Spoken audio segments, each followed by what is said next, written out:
çıksın. Çıksın.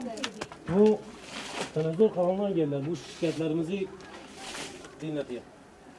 Çektiğimiz ızdırabı. Kanala da gitmişler. 40 gün evvel bizim Silmen Caddesi'nde çalışma başladı. Silmen Caddesi bittikten sonra ilk girdiği sokak bu sokaktı. 19. Şenova sokaktı. Buraya girdikten sonra diğer encümenler, daimi encümen devamlı görevini yapıyordu. Ama diğer encümenler bu bütün çalışma iş makinelerini başka yerlere kaydırdılar. 40 gündür burada herhangi bir çalışma yok. Suyu istediğimiz zaman da her seferinde 200 kontrol açıyoruz, öyle su alıyoruz. Geldiği zaman da 2 seferde bu sokakta kavga çıkmış su yüzünden. Yeterli zaten su gelmiyor. 40 gün boyunca bu şekil hastam olduğu halde ben sırtıma alıp götürüyorum. Tam nerede arabaya bindiriyorum. 40 gündür biz burada zilin içindeyiz. Ama daimi encümenin yaptığı çalışmayı hep bir türlü engelleyenler var. Onun için de bu işler bitmiyor. Söyleyeceklerim budur. Yok kazmaydı. Doğru dürüst yapmasaydı kazılmasaydı. Bari doğru dürüst araba geliydi benim kapımın önüne. Avametu neyim? Em duvar duvar abon ve avahu dersen. Em derin diyor ki abi diyor git deprem sigortası çeker. Bahçe deprem sigortası kere derken. Diyor kız ne mali diyor taputu ne diyor em abi ne diyor? Meğer metçil abi ne diyor? Kaba hak, ba hukuku yani yaşak o seçim he bu kapı digeriyan çı sorma ve ha dugam çizmiş dekir. Deva çizmişken sorma mı? Yani şu boyu kadar hunkış mı ya benim baba? Hala var halime vallahi ketir roji mi amnedi. Baba yame hala abi derken ne arabayı der ne çizdik. Buraları bir yame çiğ bakın. Aba me büksine. Ka avanav yani.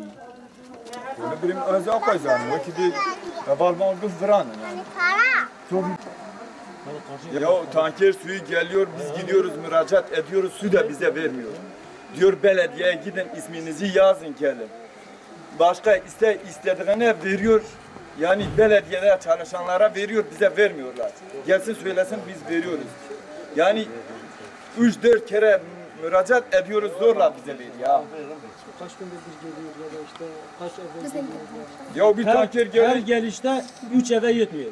2 ev söyle. Bazıları getiriyor koyunlara boşaltıyor. Bazıları da yok olmayanlar susuz yani çekiyor. Biz susuzuz. Her gelen trafik. Sularımız 3 günde bir akıyor. 2 gün akıyor, 3. gün sularımız akıyor. Yani içme sularımız. Bu nedenle sıkıntı çekiyoruz daha doğrusu. Kaç yıldır böyle devam ediyor. Diyorlar barajdan su getireceğiz. Eğer böyle bir çalışma olursa, böyle bir gelişme olursa elbette memnun oluruz bundan. Kurtuluruz daha doğrusu bu sorunlardan. Kaziler de zaten kaç gündür bir yaklaşık 40 güne yakın 35 gün falan var yapılmış. Tabii sıkıntılar bu orada olur, yollar kapanır, sokaklar kazılı kalır. O sokakı bitirince kadar sıkıntı olur. Tankerlere su gelir. Sular da yeteri gelmiyor su tankerleri. Bazıları mesela alıyor 2-3 günde bir tanker yetişebilir. Bazılarına 3-4 günde bir yetişiyor. Bazılarına 2 günde bir yetişiyor. Bu şekilde bir sıkıntı olur. Evet.